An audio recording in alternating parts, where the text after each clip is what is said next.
মাননীয় এলওপি রাজ্য সরকারের অর্থনৈতিক ঋণ সম্পর্কে বক্তব্য ওই সম্পর্কিত বিষয়ে আমি সবাইকে অবহিত করতে চাই, আপনার অনুমোদন করেন।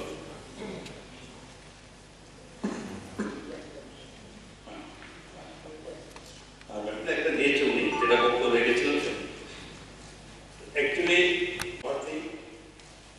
আমরা মানে টোটাল ক্লিয়ার আমরা বলার চেষ্টা করেছি। মাননীয় এলওপি মহোদয় এই সম্পর্কিত প্রশ্ন রেখেছিলেন বলে, তবু উনি 8 তারিখে যে বক্তব্য উনি লিখেছিলেন যে রাজ্য সরকার অর্থনৈতিক ঋণে জরাজীর্ণ অবস্থা, তাতে রাজ্যের মানুষ সুশাসন অনেক দূরের কথা, তার ঋণের বোঝায় ভালো। আমি ওনার আবারও অবগতির জন্য আমি টোটাল রাজ্য সরকারের অর্থনৈতিক পরিস্থিতি কি তাহলে আজকে সভাতে আমি ব্যক্ত করছি। প্রথমে রাজ্য সরকারের ঋণ 31/2018 পর্যন্ত ছিল, উনি বলেছেন 13,000 কোটি টাকা, 12,903 কোটি টাকা, এবং 31/2023 পর্যন্ত গিয়ে দাঁড়িয়েছে এটা 21,687 কোটি টাকা। কারেক্ট, এটা উনি বলেছেন। তো আমি একটা সময় বলি যে এই প্রসঙ্গে যে আমরা এই বিগত আমাদের সরকার সময় 8,784 কোটি টাকা বেশি ঋণ নিয়েছি। ওই সময় 2017-18 আমরা সরকার আসার আগে রাজ্য সরকারের ওই সময় বাজেট ছিল 15,956.56 কোটি টাকা। আমরা 2022 অর্থ বছরে এই রাজ্যের বাজেট আমরা 26,892.67 কোটি টাকা আমরা বাজেট রেখেছি। ডিফারেন্স ডাবল না হলেও তার কিছুটা কম। এই বছর বলে যে বর্তমান সরকার 22 অর্থ বছরে যে আমরা ঋণ নিয়েছি, এই ঋণটা কোন কোন খাতে 6 বছর আমরা ঋণ নিয়েছি তা আমি টোটাল একটা পয়েন্ট করে বলি। যেমন একটা কথা আছে ব্যাক টু ব্যাক লোন, এটা ভারত সরকারের একটা জিএসটি কম্পেনশন বাবদ একটা টাকা আমাদেরকে দিয়ে থাকে।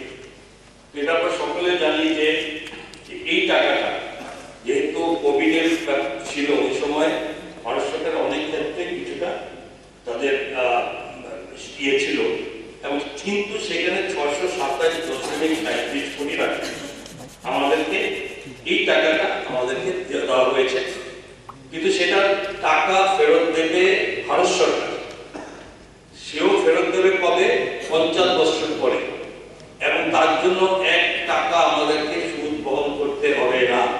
কিন্তু এই 627.37 কোটি টাকা আমাদের রাজ্যে এটা ঋণের সঙ্গে যুক্ত করে দেওয়া হবে। এটাই সিস্টেম। যেমন second point, special assistance for capital investment, এই লোন বাবদ 768.33 কোটি টাকা। এই ঋণও 50 বছরের জন্য, এবং সেটা সুদে, এবং এই টাকাটা আমরা 50 বছরে আমরা সুদ ছাড়া এই টাকাটা 50 বছরে এটা আমরা ফেরত দেব। তাহলে এই লোন, এটা লোন হিসেবে ঠিক হবে, কিন্তু সুদ আমাদের দিতে হচ্ছে, এবং এটা স্বাভাবিকভাবেই যে এই ধরনের সুযোগ দেশের প্রধানমন্ত্রীর এই নেতৃত্বে সরকার যেভাবে সুযোগ দিচ্ছে, আমরা ডেভেলপমেন্টের সঙ্গে আরো বেশি করে যুক্ত হওয়ার সুযোগ আমাদের বৃদ্ধি হচ্ছে, কিন্তু রাজ্য সরকার সেখানে কোনো সুদ বহন করতে হবে। ঠিক থার্ড, এক্সটার্নালি এইডেড প্রজেক্ট, এটা খুব ইম্পর্টেন্ট।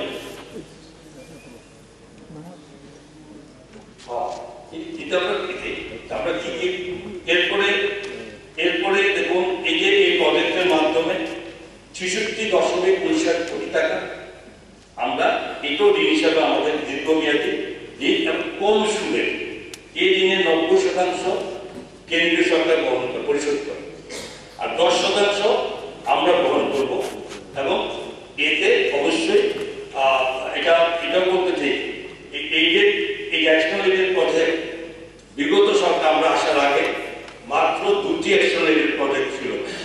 আজকে আমাদের সরকার আসার পরে সেটা 10টা এক্সটার্নাল এইডেড প্রজেক্টে আমরা যুক্ত হতে পেরেছি। যেমন একটা খুব ইম্পর্টেন্ট নাবার্ড লোন, এই ঋণ বাবদ নেওয়া হয়েছে 1272.75 কোটি টাকা। এই ঋণ খুব কম সুদের, মাত্র 5.25%। কিন্তু এই ঋণ নিয়ে কি হয়, গ্রামীণ এলাকা কৃষি ব্যবস্থা থেকে শুরু করে সমস্ত কিছু ডেভেলপমেন্ট এই ঋণের মাধ্যমে করে থাকে।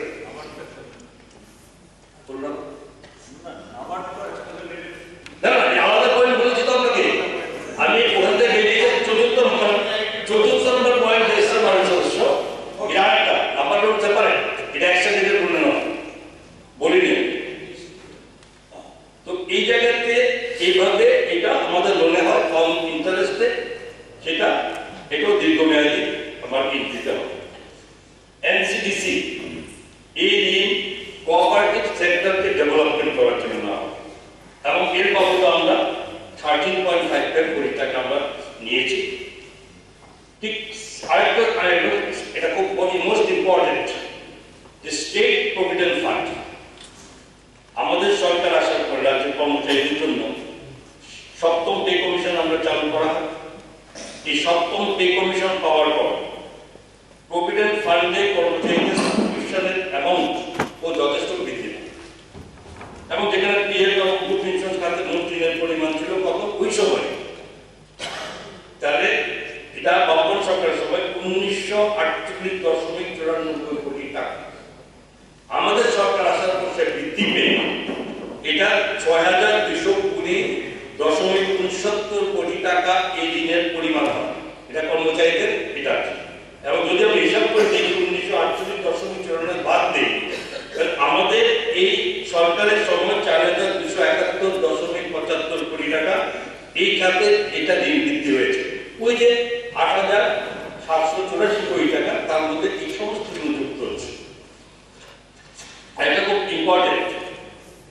আমরা সরকার দায়িত্ব নেওয়ার পরে ওই সময় বামপন সরকারের সময় যে বিভিন্ন ডিওরা এক বিশাল পরিমাণ টাকা ওদের ব্যাংক অ্যাকাউন্টে জমা রেখে বসেছে, খরচ নেই।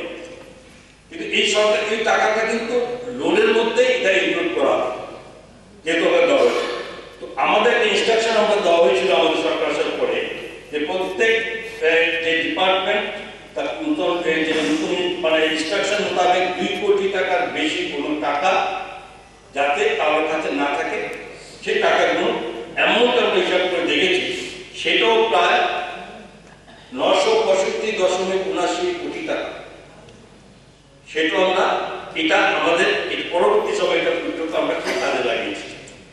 এই সমস্ত কিছু সংখ্যা দিয়ে যেখানে 7986.13 কোটি টাকা, ওই 8700 যে কোটি টাকার মধ্যে যে আমাদের লোন বৃদ্ধি পেয়েছে, এই টাকার মধ্যে কিন্তু এইটা বাকিটা মার্কেট থেকে আমরা সময় সময় কিছু লোন দিতেছে, বাকি অল্প কিছু টাকা। প্রশ্ন হচ্ছে যে এটা তো আপনি একটা পয়েন্ট এখন মেনশন করলেন যে ডিপার্টমেন্ট হেডকে আমি বলিনি, আপনি বলি এটা ডিস্টার্ব করবেন, অঙ্কের হিসাবে তো আপনি মাঝখানে ডিস্টার্ব করে এটা ভুলে দেওয়া বলতে দিন আমাকে। তো এই ভাবে টোটাল লোনটা আপনার এই জায়গায় আমরা পৌঁছেছি। আপনি আরেকটা কথা বলেছেন যে ইন্টারেস্ট পেমেন্ট, হ্যাঁ এই যে আমরা লোন দিচ্ছি ইন্টারেস্ট কিন্তু পর থেকে শুরু হয়। ইন্টারেস্ট পেমেন্ট করি যে আমরা এর আগে ইন্টারেস্ট পেমেন্ট করেছি 1501.73 কোটি টাকা। ওই যে 12,900 কোটি টাকা নিয়েছে, সেগুলো কিন্তু ইন্টারেস্ট আমরা পে করছি। আমাদের টাকাটা সময় আসবে, সেটা পরে এই টাকা যেটা আপনি দিতে হবে। এবং সেই সঙ্গে এটা জেনে নিন যে আমরা যে রিপেমেন্ট এই যে লোন নেওয়া হয়েছে, এই রিপেমেন্ট আমরা 918.25 কোটি টাকা ফেরত দিয়েছি।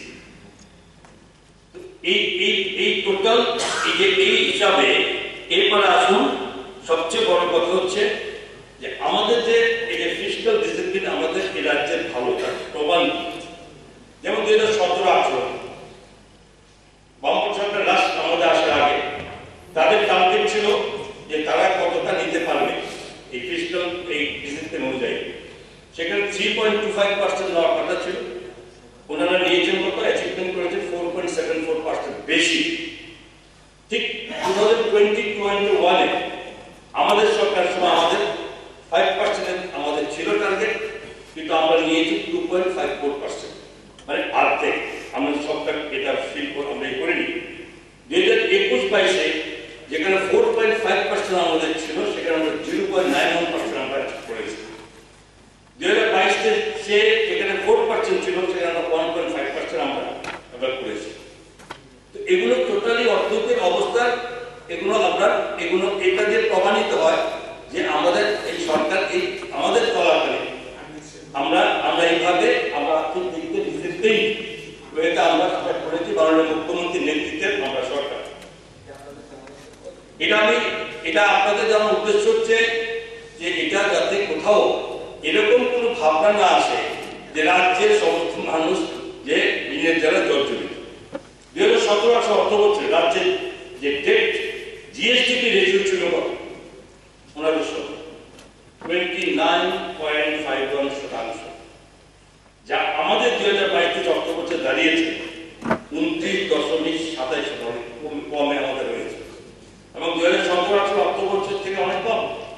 2021-22 অর্থ বছরে রাজ্য সরকার যেখানে এই ফিসক্যাল ডিসিপ্লিন রেশিওতে যদি আমরা হতে, সেখানে আমাদের অ্যাকচুয়ালি আরো আমরা ওপেন মার্কেট থেকে 2487 কোটি টাকা লোন নিতে আমরা পারতাম ওই সিস্টেম অনুযায়ী, সিস্টেম।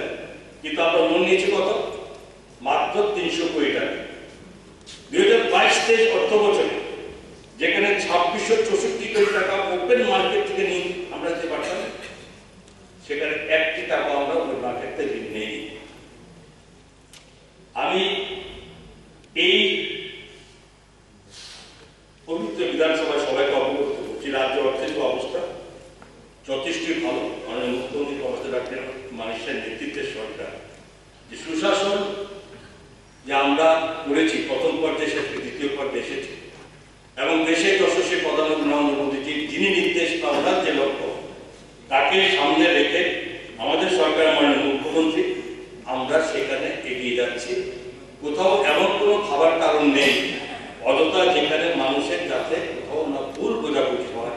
আমরা এমন কোনো জ্ঞানের জড়িত 50 বছর পরে টাকা ফেরত করি, আমি স্টেটমেন্ট দিলাম, সেটা আপনারা দেখুন। আর সবচেয়ে বড় কথা, একটা কথা অনেক সময় বিষয়ে বলেন যে আমরা আমাদের কিছু করতে পারি কিনা, সেটা আমি গতবারও বলেছিলাম। পরামর্শ দিন যে রাজ্য সরকারের কিভাবে অর্থনৈতিক আরো বাড়তে পারে, সেটা অবশ্য সবাইকে মিলেই করতে হবে। আমরা সেই চেষ্টা করছি। তার নমুনা আমাদের সরকার আসার পর ত্রিপুরাতে একটি আত্মনির্ভর গঠনের কাজ শুরু হয়েছে, চলছে। এই প্রসঙ্গে আমাদের নিজস্ব রাজস্ব আয় 17-18 কত ছিল এটাও জানার দরকার আছে। সেখানে আয় ছিল 1915.50 কোটি টাকা। 1915.50 কোটি টাকা তৎকালীন সরকার আসার আগে, আমাদের সরকার আসার আগে তার রোজগার ছিল টাকা। এবার 2022 অর্থ বছর রাজস্ব আমাদের নিজস্ব আয় কত? এখানে দাঁড়িয়েছে 3402.3,402.03 কোটি টাকা, যেটা 77.64% বৃদ্ধি পেয়েছে। সবচেয়ে প্রশ্ন হচ্ছে এই যে সময়টা, এই সময়টা সারা পৃথিবী, আমাদের ভারতবর্ষ রাজ্য যে কোভিডের কারণে যে 2.5 থেকে 3 বছর সমস্ত পৃথিবীব্যাপী বড় বড় সব দেশ যারা ধনী মানে দেশগুলো তারা অর্থনীতি বিপর্যস্ত ছিল।